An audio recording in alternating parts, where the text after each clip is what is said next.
มีอาบกล้องค่ะไก่เต็มอย่าบ้อนอุ๊ยเอ้ยขนมขนมติดขนมอมได้บางอย่างแล้วก็เบิ่งอย่างงั้นไอ้วงเราซื้อบอกเก็บเป็นคนมอบโอ้เอาขอบใจบอกเด้อให้น้องเพิ่นพอได้กินแดงขอบใจเด้อได้น้องแอม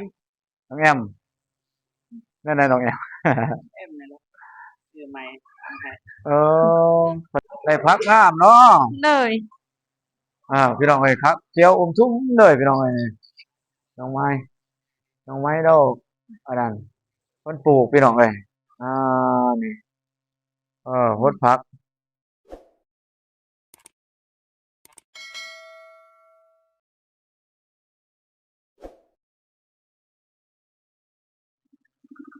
เออ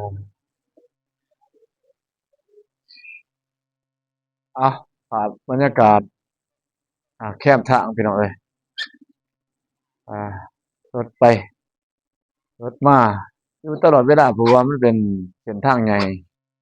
เส้นทางหลวงพี่น้องเอ้ยจากเมืองท่าแต้งทะลุไปเมืองละมั่งแข้งซี่กองแล้วก็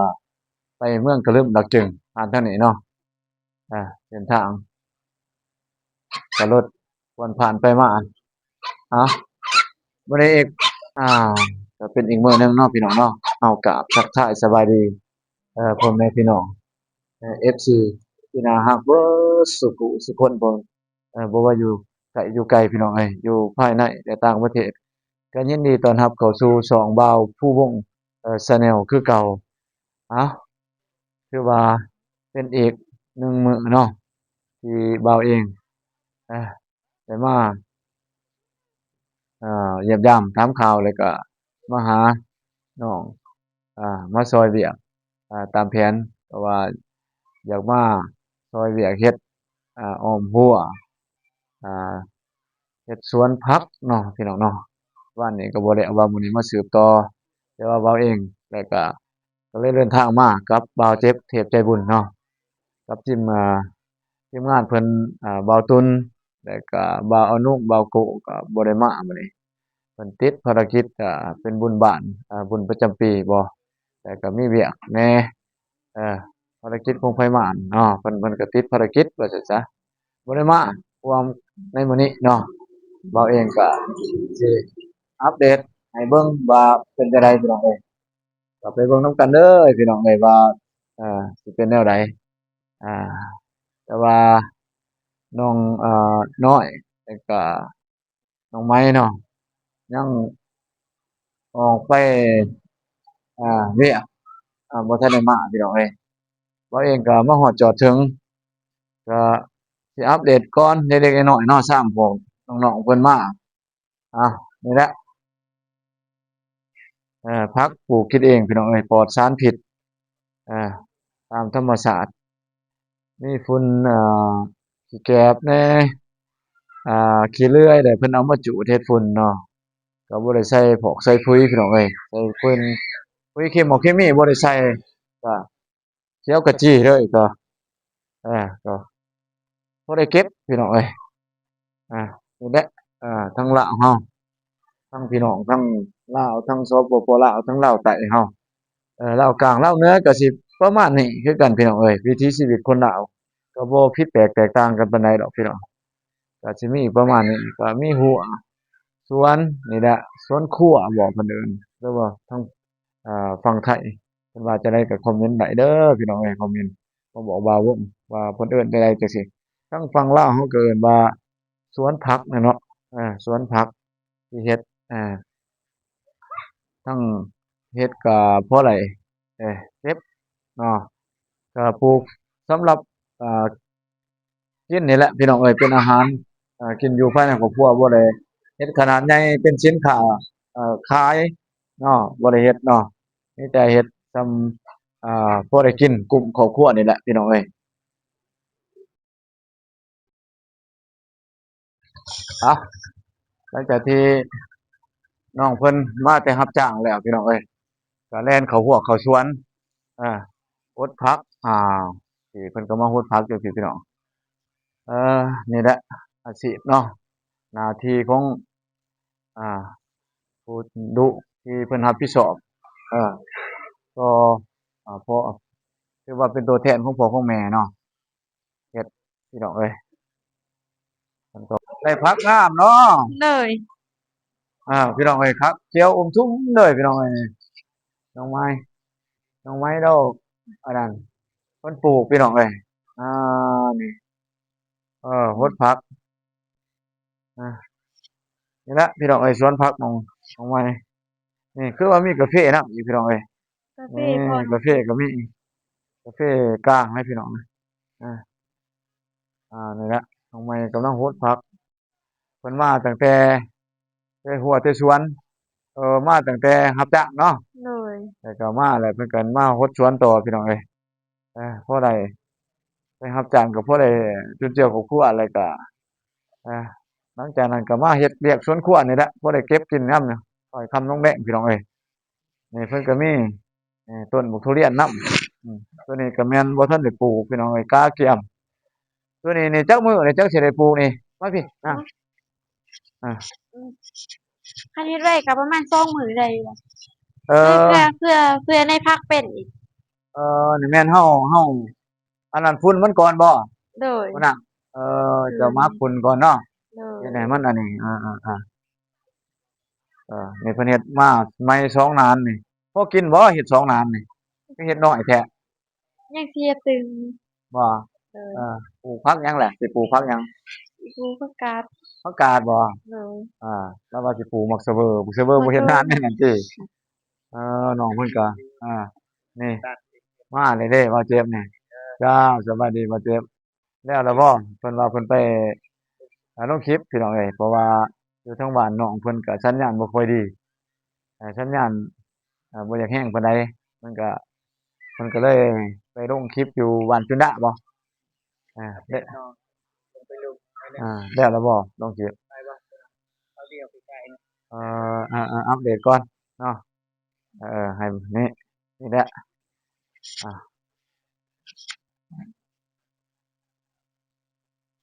ถือว่าก็โอเคได้นี่อาเอนี่พี่น้องเอ้ยอ้าวแล้วล่ะบ่คนพักอะไปยังใกล้สิยังแล้วอาคือว่า ยังเออเพิ่นก็เห็นว่าเจ็บมากก็อย่าเคินแหน่พี่น้องเอ้ยนี่แน่นี่ว่าเจ็บก็โอ๊ยแอบยิ้มอยู่ว่าเจ็บก็ได้เป็นจังได๋น่ะมันนักบ่น่ะมายังอยู่นิดนึงไปนี่เด้อยู่นี่เป็นจังได๋นี่น้ำมันเบิดแล้วบ่ได้เลยอ้าวคือบ่เป่งเอาน่ะบ่น้ำบ่มา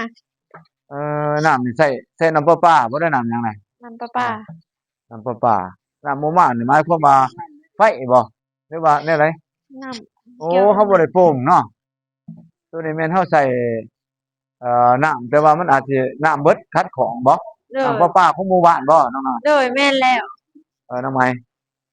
แล้วไปเอาของเพิ่นสิบ่ให้บ่ล่ะนี่พี่น้องเอ้ยว่าเบิดแห้งทั้งเลยพี่น้องเอ้ยเอ่อบ่มีก็บ่เอาน้ำเพิ่นบ่ได้น้ำไผล่ะพี่น้องบ่เลยอ๋อเบิ่งมาพี่เบิ่งเพิ่นสิบ่ว่าบ่ล่ะน้ำเพิ่นนี่ย้านเพิ่นบ่มีน้ำนี่ก็บ่มีน้ำก็ปาก่อนเนาะเออแต่ว่าเพิ่นอยากใช้อาบได้มันยังน้อยเดียวเท่านี้น้ำยังเท่านี้พี่น้องเอ้ยน้ำบ่มาน้ำประปาใช้น้ำประปาบ่ได้ใช้น้ำบาดาลพี่น้องเอ้ยนี่ละน้องเพิ่นก็เอ่อก็สิบ่ได้ฮดแล้วก็สิบ่แล้วแหล้วฮดนี่ก็น้ำฮดแลบ่แล้วซ้ำน้ำเบิดก่อนพี่น้องเอ้ยน้ำเพิ่นก็บ่หลายเพราะว่าน้ำบ่มาก็สิได้หยุดฮดก่อนเพิ่นว่าอาเลยเป็นจังได๋ล่ะบัดนี้บ่เจ็บแต่บ่เจ็บไปหาบน้ำอยู่ไสล่ะมีบ่ห้วยอยู่นี่ใกล้ๆนี่สิเฮ็ดห้องน้ำให้น้องอา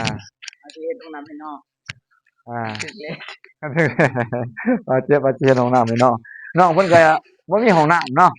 มีอยู่แต่ว่ามีมันก็บ่สะดวกเนาะเลยใช้บ่สะดวกแต่บ่สะดวกแต่บ่สะดวกพู้นเพิ่นว่าห้องน้ำ แล่น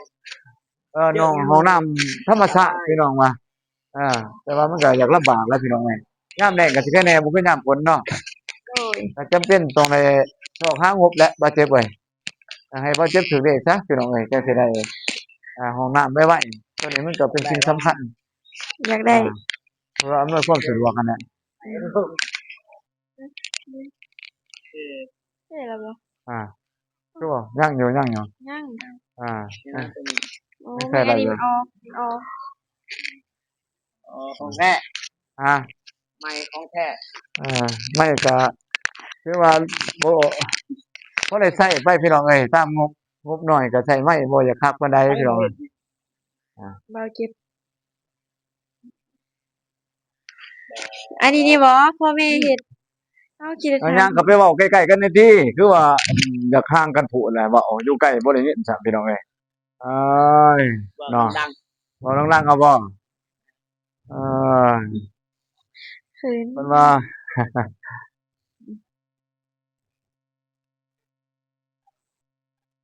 เอ้าบ่เจ็บนี่เพิ่นมีของขวัญให้บ่เจ็บเอ้ยยิ้มเลยจ้ะ เป็นไอ้วงละซื้อบอกเก็บเป็นคนมอบ อ๋อเอา ขอบใจ ๆเอา เด้ ให้ อ น้องเพิ่นพอได้กินแดง ขอบใจเด้อ ได้ น้องแอม ๆน้องแอมนั่นน่ะน้องแอม แอมนี่แหละชื่อใหม่ทำให้ เออเพิ่นตั้งชื่อให้พิเศษบ่เจ็บตั้งชื่อใหม่ให้เด้อ ชื่อไม่ไทยในหมวด มัก ไม่ นั่น ใช่ ได้ก็ บ่ ได้เบิดนั่นได้ก็ได้เบิดมัก มื้อนี้ทุกมื้อนอนบ่ โดย นัดน้องเพิ่นประเทศตัวนี้แต่ว่า ไปบ้านน้องบ้อง ไปบ้านน้องกระเดยไปบ้านน้องอภรไปน้องหักไอ้อนง อ๋อ บ่ได้เฮ็ด อืม แต่ว่าคันอ้ายถ่ายคลิปแล้วมันสิลงไปลุก จ้าคือว่ามาบ่ไปตามแผนมื้อนี้แม่นบ่บ่เจ็บก็รถเพิ่นก็บ่สะดวกแน่พี่น้องเอ้ยบ่มีเบรกก็ค่อยมาลุยเลยพี่น้องเอ้ยคันว่าบ่มาหาน้องเพิ่นก็สิบ่อยากมาหั้นแต่ว่าเพิ่นว่าอยากมาหาน้องอยากมาซอยเวียกหั้นแต่ว่าเวลามันก็อยาก ทำแล้ว ค่ำแล้วพี่น้องเอ้ยได้แต่อัปเดตแล้ว โดย ก็สิ มื้อหน้า อ่า มื้อหน้าพ่อบ่เจ็บ บ่เจ็บหายแล้วก็บ่เจ็บ อ่า หายยอก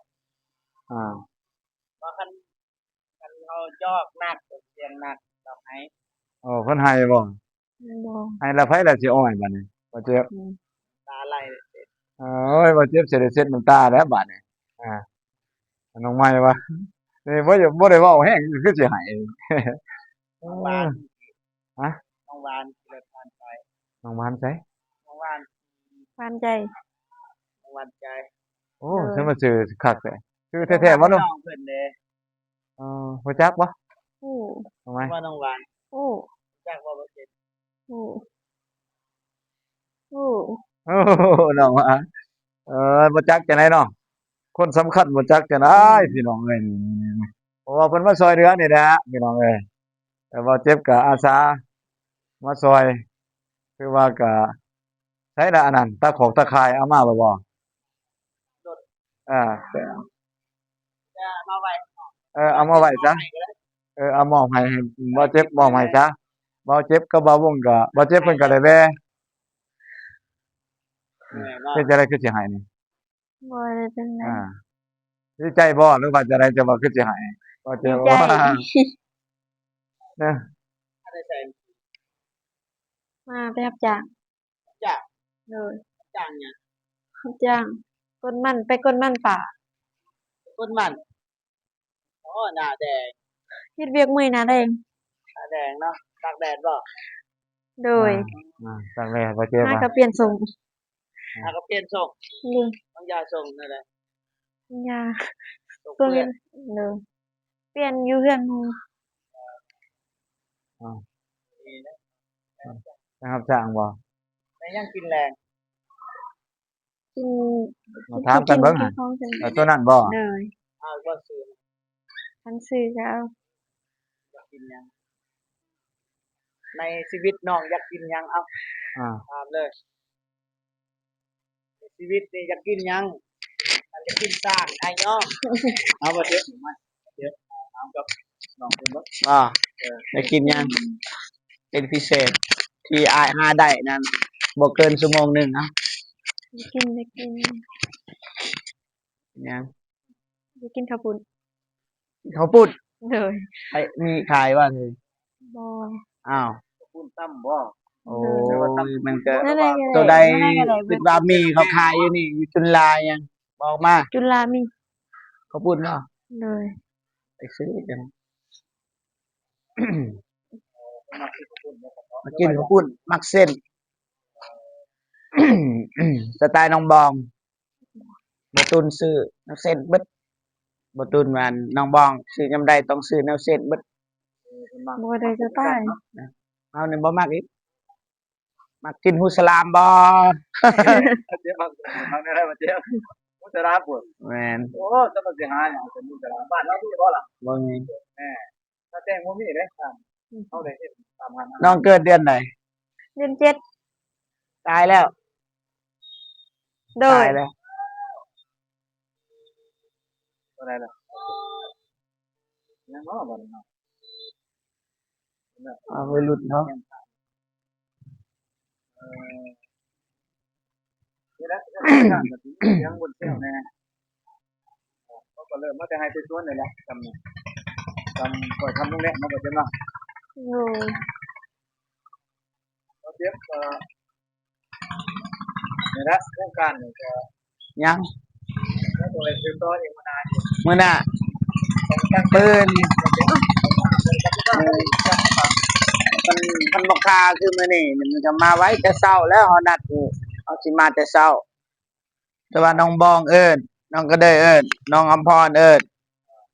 มีน้องฮักอายอนงอีก ทางทีมงานก็ถ่ายคลิปอีกผู้นี้ถ่ายแล้วก็ผู้นี้เฮาต้องท่านะ มันก็เลยยืด ได้อยู่ มืด ใช่ก็ปล่อยทำตรงนี้ แต่เฮาก็มาได้มาสิมาเบิ่ง ย่างน้อยก็มาตามสัญญาเนาะมาที่ได้มากได้มาก มาบ่ได้มาต้องมา เรื่องดอกแล้วพี่น้องมาหอดมาถึงมาหาหน่อยถ้ามาตอนเช้าบ่ได้อันนั้นบ่เจอกันในบ่จักมันไปสวนไปกัน เยอะอยู่โทรหาก็สิไปรับบ่ให้น้องเพิ่นรับจ้าง ได้ไหน เอาเงินให้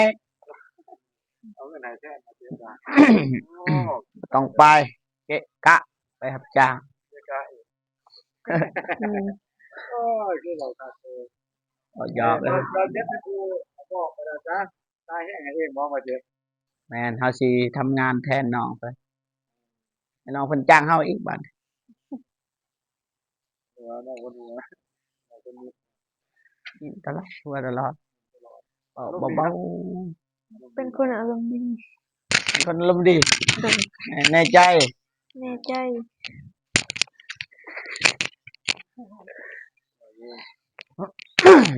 โอ้ยเจ็บคอแล้ว เราเจ็บก็ว่าไปไล่เพื่อนไล่ซ่าน้ำมันนี่เนาะไปเจ็บเนาะ หลาย ตามสิมาหอดสิกับบ่แม่นคงคอยจ้ะ ดีแหละบ่กินครับกินเมาเป็นคนมากินแล้วเมาแต่เฮาบ่กิน ก็ว่าวงจ้ะทีนี้ บ่มักปานใดแนวเมา แล้วก็มาเฮ็ดหน้าที่เนาะตามของเราที่สอบกันก็เลยบ่อะไรบ่ได้กินอีหยังไม่ได้กินแต่พอดเนาะพอดแอลกอฮอล์พี่น้องเอ้ย แม่น ไม่ได้กินน้ำ กินน้ำ รับประทานอาหารกันไปเนาะเดี๋ยวเนาะ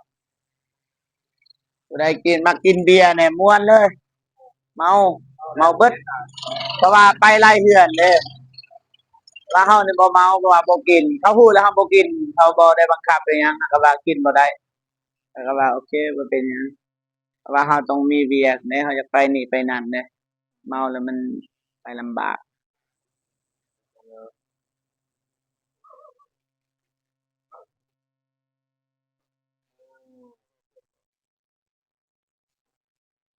อะไรล่ะบ่เจ๊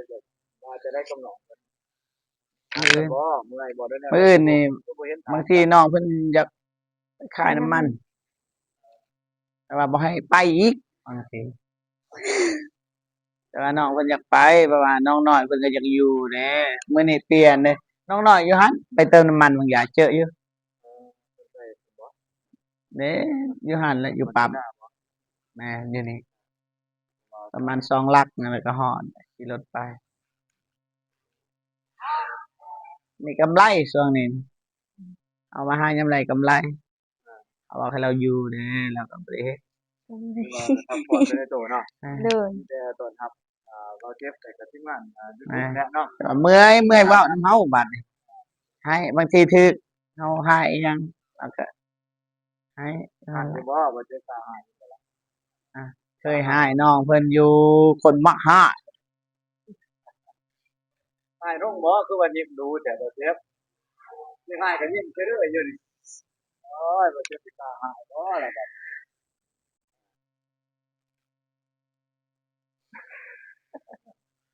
เอาเจ็บแม่บ่มีตัวสิหายก็ยานเอาหัวยิ้มอย่างเดียวบ่เจ็บหายก็หายบ่ร่องแม่บ่เจ็บ ยิ้มเก่งมักคนยิ้มหวาน น้องแอม น้องออม น้องแอม ซื้อไว้บ่ คือตั้งให้เลย มี FC ตั้งให้ อันนี้ แอมประเทศลาว ประเทศไทยก็มีคนดังไหนหักก็น้ำขาดเจ้าสิอาบอยู่ไสบัดนี้ อาบห่วย ใช่เพิ่น ทางโรงเรียนผมยังไปไกลอยู่ โธ่ ได้บ่ล่ะ ไกลอยู่ เดี๋ยวเจ้าหน่อยสิไปเบิ่งบ่ฮู้ว่า FC ชายทายตอนเวลาอาบน้ำบ่แต่ว่าเฮาเคยถ่ายแต่ก่อนเฮาบ่แม่นว่าจงใจอยากให้เขาเฮ็ดคลิปมันบ่ดีนะอยากเบิ่งคลิปโป๊ะบ่แม่นแต่เฮาอยากถ่ายให้พ่อแม่พี่น้องเบิ่งแบบนี้แบบความลำบากความมันบ่มีคนมันบ่มีหั้นนะต้องอาบแบบนี้ไปอาบแบบนี้นะเฮาอยากสื่อสารแบบนั้น ตามแรงธรรมชาติแรงน้ำ บ่แม่นเฮาไปถ่ายผู้หญิงอาบน้ำเฮาว่าแบบ น้ำอาจารย์บ่แม่น บ่แม่นนะแต่ว่าเฮาก็พยายามบอกให้บ่ให้ อันนี้นะ แบบเต็มสิอัดให้มันเบิดนะอาบพอเป็นตัวอย่างโอ้เจ้าอาบแบบนี้อย่าอาบแบบนี้เพราะว่าเฮาบ่มีน้ำเด้ หลายมาบ่มาเพิ่นบ้านบ่ถามเพิ่นบ่ เลยบ่ได้มาวัดบาท แบบคนมีก็ น้ำตัวนี้ก็บ่ได้มา มีแต่น้ำโป่งพุ่นทางสิมา อ๋อผู้ใดมีน้ำโป๊มนี่บ่ต้องไป โดย ไปอาบอยู่ปั๊มเป็นหยังเป็นหยัง บ่ได้ไปเฮ็ดเวียกบ่กะอาบ บ่กล้าบ่ โดย ว่าน้องน้อยอาบได้ น้องน้อยเราอาบได้แต่เราบ่อาบ เป็นหยัง บ่ฮู้เราบ่กล้าอาบ เอาไปเฮ็ดเวียกนำเขาไปอยู่นำเขาอาบได้สิเป็นหยังเนาะ เพราะสิอาบก็ค่าไข่น้ำมันเด้อยู่ค่ะ อีหยัง สิอาบ ข้ ก็ อง ค่า ใจเรื่องยาบ่อีหยัง ขนม ขนมติด ขนมอม ได้บางอย่างแล้วก็เบิ่งอีหยังติดแต่เสื้อเกะกะ เกะกะ ขนมก็ตีให้เกะกะเด้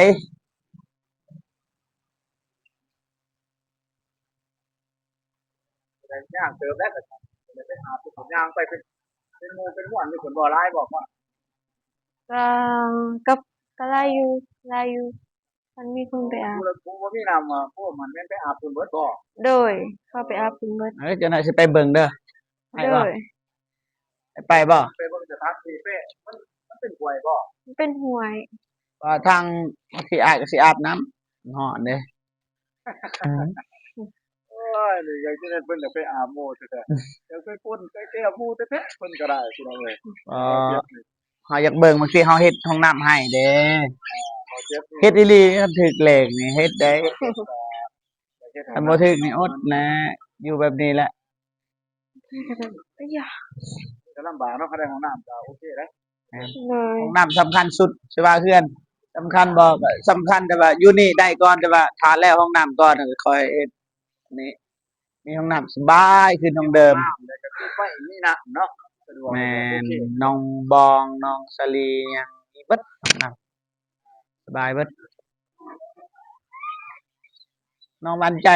ขี่รถเมื่อกี้ก็มีห้องน้ำรู้บ่วันใจ ผู้อยู่คนบ้านเดียว คู่กันกันบ่ได้ อ๋อ เพราะเราเป็นรุ่นเอื้อยอีก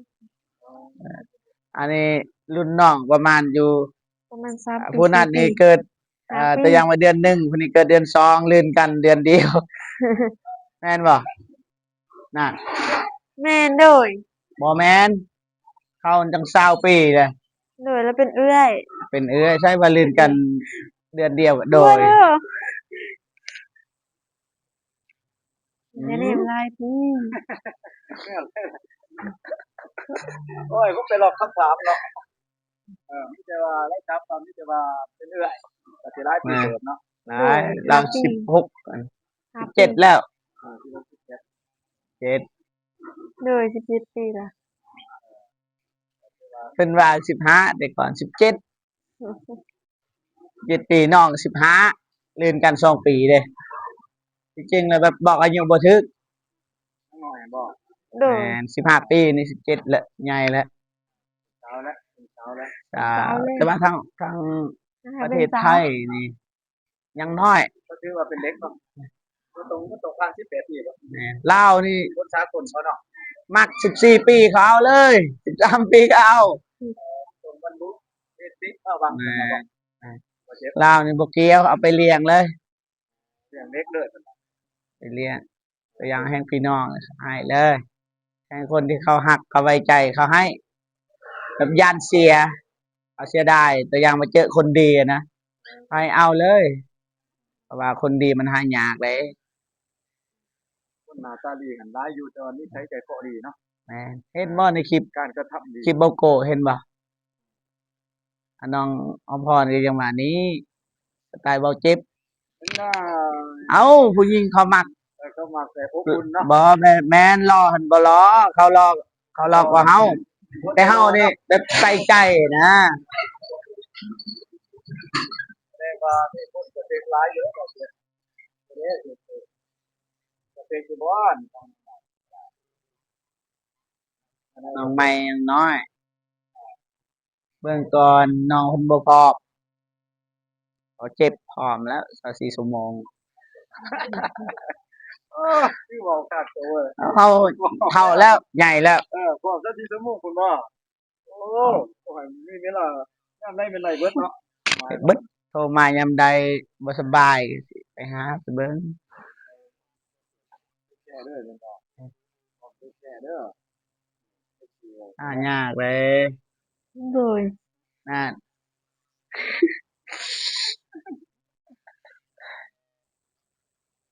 แสดงว่าพักนี่ฮดบ่เบิดนี่ บ่เบิด รถก่อน ในพักยังบ่ได้ซื้อซ้ำเพราะว่าเฮาเฮ็ดบ่ทันแล้วเฮ็ดมันแล้วจึงว่ากันนานพักหรือว่าสิต่ออีกเฮ็ดเป็นอีหยังแหละห่างอีหยังแหละ เป็นห้างเป็นมาแม่นเป็นห่าง มาแน่ มุง เป็นดังเด้อ มุกได้สูงสำใดจะก็ไปตัดใหม่ นั่นซุ่มสมัยตอนนั้น ฮะ ซุ่มสมัยตอนนั้น กำลังขนาดบ่ ว่านะสำนี้ซื่อนะพอได้เวลาไปหั่นก็ก้มหน่อยนึงมักเสวยหยังนะใครเอิ้นอีหยังมักเสวยฮู้บ่ บ่ฮู้ รู้ป่ะเบิ้งสิเบิ้งอยู่นี่เอานี่คันเบิ้งอยู่นี่ปั๊บ เขาเอิ้นมา นี่เซตไว้อยู่ มีคนถาม มีคนถามว่าหุ่นไลกาเอาเพลงก่อนนี่ แล้วก็น่าจะหน่อยไหม เอาก่อน จะไหน หารูปก่อน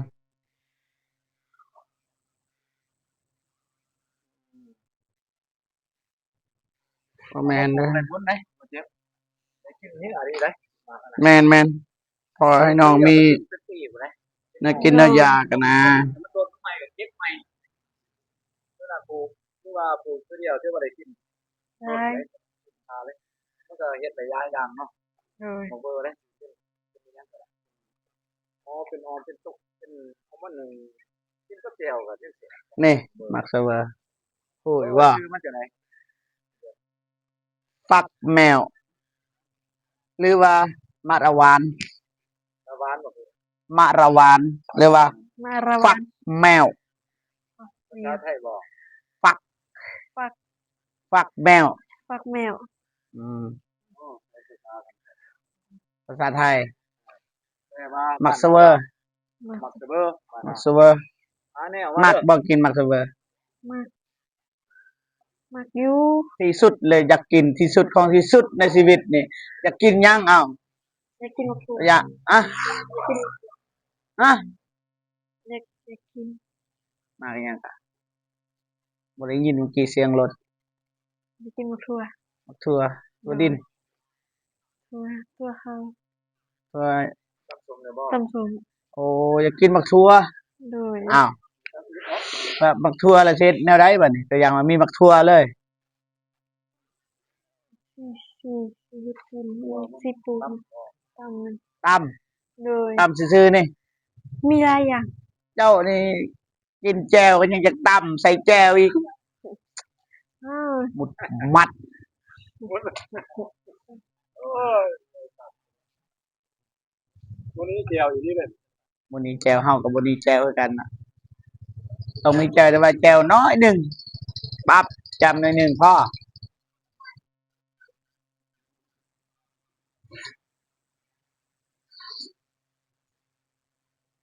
ได้ผ้าน้องก็ไป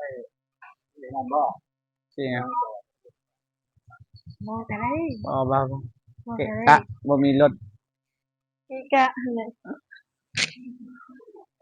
บ่ได้ไปซื้อคันไปซื้อก็สิไปซื้อเองแบบบ่ให้น้องไปนำมันบ่งามหมู่เบิ่งเลย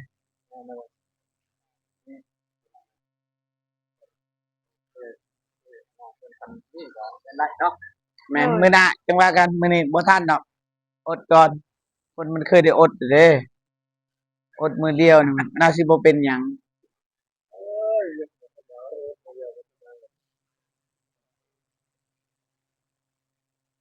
เนาะยังอยากเว้าพิดท้าย บ่มีหยังหลายมาช้าหน่อยหนึงก็เลยบ่ได้เฮ็ดเฮ็ดหยังไปแต่จังซี่แหละมาอัปเดตซื่อๆแต่ว่า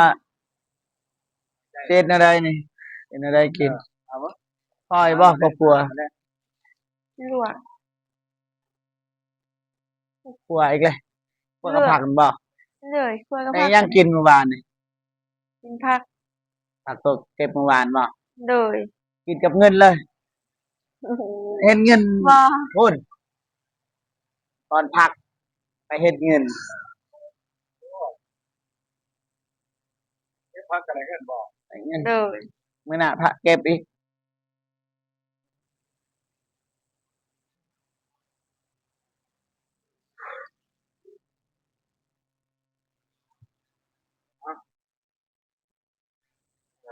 อะไรมีหยังอยากถามบ่ ก็จะให้ประเทศมาแล้วถามน้องเพิ่นว่า ถามว่า เมื่อยบ่เพิ่นเฮ็ดเฮ็ดเวียกเฮ็ดงานสิจะได้ถามกันเดือนละก็เพิ่นคิดเป็นให้กำลังใจแล้วจะได้ต่อได้มาได้มาต่อได้ ยาพน ไปรับจ้างอีหลีบ่มึงอย่า โดย ไปกดหยังก็ไปคนหยัง ไปคนมัน กดมัน โดย นี่บ่เพิ่นจะเต็มรถบ่ โอ้นี่บ่นั่นแหละของน้องเพิ่นมึงอย่า แม่นบ่ หลายแท้ โดย เอาอีกแล้วโดย เอามาตามเลย หัวเลยครับ อย่าพาบอกตัวอันนี้รถอันนี้สำนัก รถ เลย ใด ฮะ คนจะรถใดรถใดป่ะ รถทันได้อันนี้รถใหญ่ รถใหญ่ รถสิบล้อ รถ10ล้อ20ล้อยังโดย อะไรทำ เมื่อยบ่ เมื่อยอยู่ เมื่อย โดย ตอนเฮ็ดเวียกแล้วเมื่อยนี่น้องคิดหยังตอนนั้นเมื่อยแฮงแล้วโอ้ยอยากโทรหาไผเด้อ้อ บ่มีคนให้โทรหา บ่มี เลย อ้าวบัดอ้ายเด้เจ้าบ่โทรบ่ อายบ่ได้อ่อนดิ ฮะ อายบ่ได้อ่อน บ่ได้เปิดออน โดย จะเช็คเบิ่งแล้ว ไปเบิ่งแล้ว โอ้ เช็คเบิ่งแล้วว่าแล้วเฮาบ่ออนถ่ายคลิปเดี๋ยวเป็นมือเด้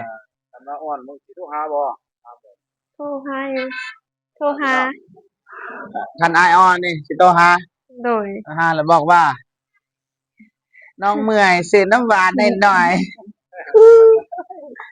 แบบนั้นบ่โดยอีกแล้วนั่น แต่ว่ายังทำมาถูก พยายามมาโทรหาอ้ายอะ บอกว่าคิดฮอด ว่านั่นบ่ ไปมึง ประเทศสิบ่มาไว้ไปโทรบ่ล่ะ โอ้คันมาขึ้นฮอดก็ปกติแล้วขึ้นฮอดเอาขึ้นฮอดมื้อใดเด้สมัยเฮ็ดให้มันแล้วนี่คล้ายๆแบบนั้นน่ะเฮาคิดว่า แต่ว่าประเทศบ่มาก็เรียกบ่แล้วแล้วประเทศบ่ แม่นบ่แล้ว คือจังซี่แหละนี่ยังคักนี่เพิ่นเยอะอยู่พี่น้อง คักอยู่ ตอน เดี๋ยวมาเฮ็ดให้มันได้ มือ มื้ออื่นมาบ่ อยากให้มาบ่ มาก็ได้สุดใจบ่มา อยาก ก็ ให้มาบ่ อยากกิน โอ้ปาโทนี่คนบ้านเฮาเด้อหั่น แม่นบ่ บ่แม่น บ่เจ็บเจ็บกัน ได้เลย ติดคลิปบ่ ให้บ่เจ็บที่ไว้จานก่อนน้อยมาเจ็บ แล้วไงคือ ไว้หน่อย ตัวหน่อยเลย น้อง จะ ไว้เนาะ น้องแอมน้องออมหรือว่าน้องแอมนั่นแหละโอเคเพื่อนพี่น้องเนาะทางบ่เจ็บก็ขออนุญาตจบคลิปให้ไอ้วงก่อนเนาะมื้อนี้ก็บ่ได้เฮ็ดหยังมีแต่มาอัปเดตซื่อๆพี่น้องเนาะแต่ว่าฝากกดไลค์กดแชร์กดติดตามเป็นกำลังใจให้ทีมงานจักหน่อยบ่เจ็บก็สิถ่ายต่อให้น้องเพิ่นเมื่อยเลยอ่าโอเคเพื่อนพี่น้องพบพอกันคลิปหน้าสำหรับคลิปนี้บ่เจ็บขอกล่าวคำว่าสบายดีเด้อพ่อพี่น้องเบิดสุขสุขคนพี่น้องเนาะขออนุญาตจบคลิปก่อนบ๊ายบายพี่น้อง